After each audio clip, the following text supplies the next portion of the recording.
নমস্কার বন্ধুরা, এনজেকে family blog and cooking চ্যানেলে আপনাদের সকলকে স্বাগত। দুধপুলি বাঙালির কাছে ভীষণ প্রিয়। শীতকালে বাঙালির ঘরে ঘরে পিঠে পায়েসের সাথে দুধপুলি কিন্তু হতেই হবে। ভীষণই সুস্বাদু আর একেবারেই নরম তুলতুলে এই দুধপুলি পিঠা কিভাবে বানিয়ে নেওয়া যায় সেটাই আজকে আমি আপনাদের সাথে শেয়ার করব। আর রেসিপিতে যাওয়ার আগে বলে রাখি, আমার চ্যানেলে যদি নতুন বন্ধু হয়ে থাকেন তাহলে আমার চ্যানেলটিকে সাবস্ক্রাইব করে নিয়ে পাশে থাকার জন্য অনুরোধ রইল। তো চলুন দেখে নেওয়া যাক আমার আজকের রেসিপি। দুধ পুলি বানাবার জন্য সবার প্রথমে নারকেলের পুর তৈরি করে নেব। কড়াইতে দিয়ে দিলাম একটা মাঝারি সাইজের নারকেল কোড়ানো, আর দিলাম 300 গ্রাম খেজুরের গুড়। গ্যাসের ফ্লেমটাকে লো টু মিডিয়ামে রেখে ধীরে ধীরে নারকেলের সাথে গুড়ের পাক দিয়ে নেব। মিষ্টিটা আপনারা আপনাদের পছন্দ মতো দিতে পারেন, তবে নারকেলের পুরে যদি ঠিকঠাক মতো মিষ্টি না দেওয়া হয় তাহলে কিন্তু পাক হতে অসুবিধা হয়। ক্রমাগত নাড়াচাড়া করে ভালোভাবে নারকেলের পাক দিয়ে নিতে হবে। নারকেলের পাক দেওয়া হয়ে গেছে, এবার এটাকে একটা পাত্রে ঢেলে নিয়ে ঠান্ডা হওয়ার জন্য রেখে দেব।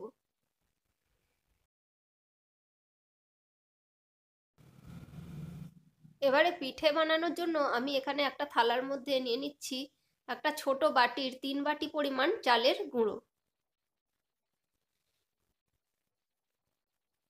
এবারে এর মধ্যে দিয়ে দিচ্ছি পরিমাণ মতো লবণ। লবণের সাথে চালের গুঁড়োটাকে ভালোভাবে মিশিয়ে নিচ্ছি। এবারে এর মধ্যে অল্প অল্প করে জল দিয়ে এটিকে মেখে নেব।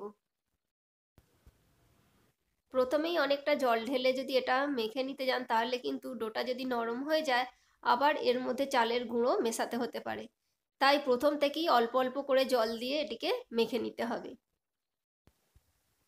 কয়েক মিনিট সময় নিয়ে এটাকে খুব ভালোভাবে মেখে নিতে হবে। এই মাখাটা যত ভালো হবে আমাদের পিঠেটা ততই নরম হবে। এইভাবে খানিকক্ষণ সময় নিয়ে ভালোভাবে এটিকে মেখে নিতে হবে।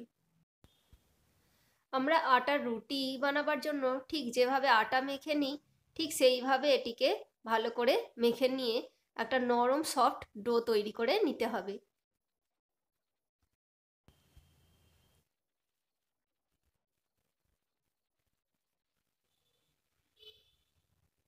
দেখুন ঠিক এই রকম নরম একটা ডো তৈরি করে নিতে হবে। এবার এটিকে একটা পরিষ্কার ভেজা সুতির কাপড় দিয়ে ঢাকা দিয়ে রেখে এর থেকে ছোট ছোট লেচি কেটে পিঠে গড়ে নেব। লেচি কেটে প্রথমে হাতের মধ্যে একটু গোল করে নেব। এবারে হাতের আঙুলের সাহায্যে এইভাবে একটা বাটির মতো তৈরি করে নেব। এবারে আগে থেকে যে নারকেলের পুরটা তৈরি করে রেখেছিলাম এর মধ্যে দিয়ে এইভাবে মুখটা মুড়ে নেব। আঙুলে করে চাপ দিয়ে ভালোভাবে মুখটা মুড়ে নিয়ে দু সাইড থেকে এইভাবে মুড়ে দেব। দেখুন পিঠেটা তৈরি করে নেওয়া হয়ে গেছে। এবারে আর এক রকম পিঠে আমি তৈরি করে দেখিয়ে দিচ্ছি। দেখুন পুরটা দিয়ে এবারে এটিকে মুখটা এইভাবে ঠিক বন্ধ করে দেব।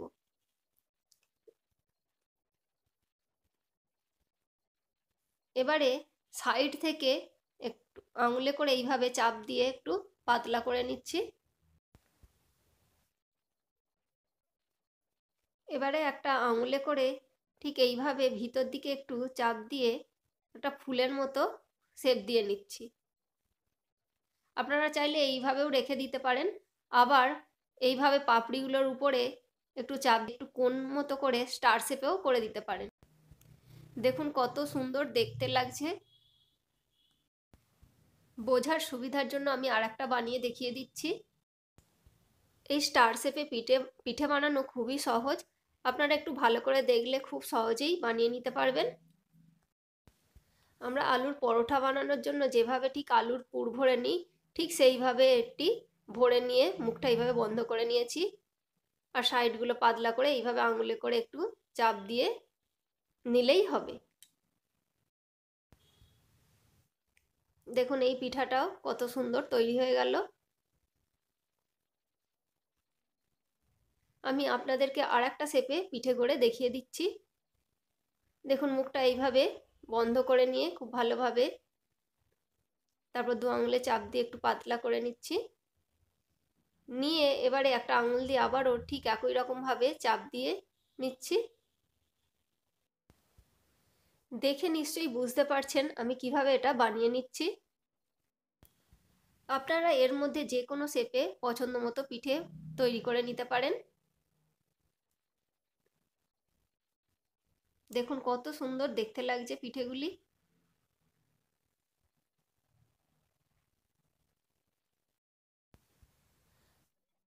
সমস্ত পুলি গড়ে নেওয়া হয়ে গেছে। এবার একটা ভিজে কাপড় ঢাকা দিয়ে এগুলিকে রেখে দেব, যাতে শক্ত হয়ে ফেটে না যায়। এবার কড়াইতে 1 লিটার দুধ জাল করে নিচ্ছি। এর মধ্যে দিয়ে দিচ্ছি 4টে ছোট এলাচ। গ্যাসের ফ্লেমটাকে মিডিয়ামে রেখে দুধটাকে ভালোভাবে জাল করে নিয়ে দুধটাকে একটু ঘন করে নিতে হবে। দিলাম সামান্য পরিমাণে একটু লবণ। 1 লিটার দুধকে জাল করে 750 মিলিলিটার করে নিয়েছি। এবারে গ্যাসের ফ্লেমটাকে হাই করে এর মধ্যে আগে থেকে যে পুলিগুলো তৈরি করে রেখেছিলাম একে একে সব পিঠেগুলো দিয়ে দেব। আর দুধ যখন এইভাবে ফুটবে এই সময়ই পিঠেগুলি এর মধ্যে দিতে হবে। ঠান্ডা দুধের মধ্যে কখনোই পিঠে দিয়ে দেবেন না, তাহলে কিন্তু পিঠে ভেঙে যাবে। তাই দুধ যখন পুরোপুরি ভালোভাবে গরম হয়ে গিয়ে ফুটতে শুরু করবে সেই অবস্থাতেই পিঠেগুলি দিতে হবে। আর পিঠে দেওয়ার পরেই সঙ্গে সঙ্গে খুব তাড়াতাড়ি নাড়তে যাবেন না। খানিকক্ষণ পরেই আলতো হাতে এইভাবে একটু নাড়াচাড়া করে দিতে হবে, যাতে পিঠেগুলি ভালোভাবে দুধের মধ্যে সেট হয়ে যায়। দুধের মধ্যে পিঠেগুলিকে এইভাবে 4-5 মিনিট ধরে ভালোভাবে ফুটিয়ে সিদ্ধ করে নিতে হবে। পিঠেটা পুরোপুরি সিদ্ধ হয়ে গেছে। পিঠে যখন পুরোপুরি সিদ্ধ হয়ে যাবে দেখবেন দুধের উপরে সব পিঠে ভেসে উঠবে, তখনই বুঝবেন যে পিঠে সিদ্ধ হয়ে গেছে। আমি এবারে এর মধ্যে দিয়ে দিচ্ছি 150 গ্রাম পরিমাণ চিনি। আমি এখানে চিনি আর গুড় দুই রকমই দিয়ে পিঠে পুলিটা তৈরি করে নেব। চিনিটা দিয়ে এটাকে মিশিয়ে নেওয়ার পর আমি এর মধ্যে খেজুরের গুড় দিয়ে দেব। আমি এখানে 150 গ্রাম চিনি দিয়েছি আর 150 গ্রাম খেজুরের গুড় দেব।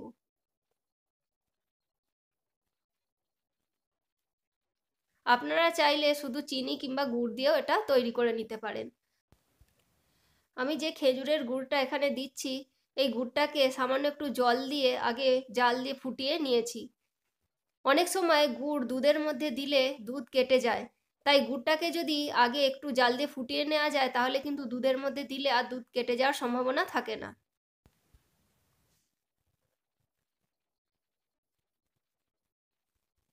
গুড় দেওয়ার পরও আবারও এটিকে আমি 3 থেকে 4 মিনিট মতো ফুটিয়ে নেব। 4 মিনিট মতো হয়ে গেছে, এটাকে আমি ফুটিয়ে নিয়েছি। দেখুন দুধটা অনেকটাই ঘন হয়ে গেছে। আপনাদের এই সময় যদি মনে হয় দুধটা পাতলা আছে তাহলে এর মধ্যে সামান্য একটু চাল গুঁড়ো আলাদা জল দিয়ে একটু গুলে নিয়ে এর মধ্যে দিয়ে দিতে পারেন, তাহলে দুধটা অনেকটাই ঘন হয়ে যাবে। আমি এখানে কোনো রকম চাল গুঁড়ো জলে গুলে দিচ্ছি না, আপনারা চাইলে দিতে পারেন। গুড় দেওয়ার পর 3-4 মিনিট ফুটিয়ে নেওয়ার পর আমি গ্যাসের ফ্লেমটাকে অফ করে দিয়েছি। আমি দুধ পুলির ঘনত্বটা ঠিক এই রকমই রাখবো। এটা এখন গরম আছে বলে পাতলা দেখাচ্ছে, এটা যত ঠান্ডা হবে তত ঘন হয়ে যাবে। আর একটা ছোট্ট টিপস আপনাদেরকে দিয়ে রাখি, গুড় দেওয়ার আগেই কিন্তু পিঠেটাকে একটু সিদ্ধ করে নেবেন, কেননা মিষ্টি দেওয়ার পর পিঠেটাকে যদি দুধের মধ্যে অনেকক্ষণ ফোটানো হয় তাহলে কিন্তু পিঠে শক্ত হয়ে যাওয়ার সম্ভাবনা থাকে। তাই মিষ্টি দেওয়ার পর কখনোই পিঠেকে দুধের মধ্যে আর বেশিক্ষণ ফোটানো যাবে না। আমি এই দুধ পুলিটাকে 1 ঘন্টা ঢাকা দিয়ে রেখে দিয়েছিলাম। 1 ঘন্টা পর ঢাকা খুলে আপনাদেরকে দেখাচ্ছি পিঠেটা ঠিক কীরকম তৈরি হয়েছে। পিঠেটা কিন্তু এখনও পুরোপুরি ঠান্ডা হয়নি, তা সত্ত্বেও দেখুন অনেকটা ঘন হয়ে গেছে। আর এখন যেটা আমি দেখাচ্ছি এটা কিন্তু পিঠেটা পুরোপুরি ঠান্ডা হয়ে গেছে। দেখুন কত সুন্দর আমাদের পিঠে পুলি তৈরি হয়ে গেল খুব সহজেই। আপনাদের যদি এই রেসিপিটা ভালো লেগে থাকে তাহলে অবশ্যই লাইক, কমেন্ট আর শেয়ার করে দিতে ভুলবেন না। আমি এবারে একটা পিঠে কেটে দেখাচ্ছি ঠিক এটা কতটা নরম হয়েছে। দেখুন এই পিঠেটাকেও কেটে দেখিয়ে দিচ্ছি। আমার এই পুলি পিঠের রেসিপি যদি আপনাদের ভালো লেগে থাকে তাহলে আপনারাও বাড়িতে অবশ্যই এই রকমভাবে একবার পুলি পিঠে তৈরি করে দেখতে পারেন। আশা করছি আপনাদেরও সকলেরই খুব ভালো লাগবে। আর আমার চ্যানেলে যদি নতুন বন্ধু হয়ে থাকেন তাহলে চ্যানেলটিকে সাবস্ক্রাইব করে নিয়ে পাশে থাকার জন্য অনুরোধ রইল। আজকের মতো এই পর্যন্ত, আবারও হাজির হয়ে যাব অন্য কোনো নতুন রেসিপি নিয়ে। ভালো থাকবেন, সুস্থ থাকবেন। ভিডিওটি সম্পূর্ণ দেখার জন্য ধন্যবাদ।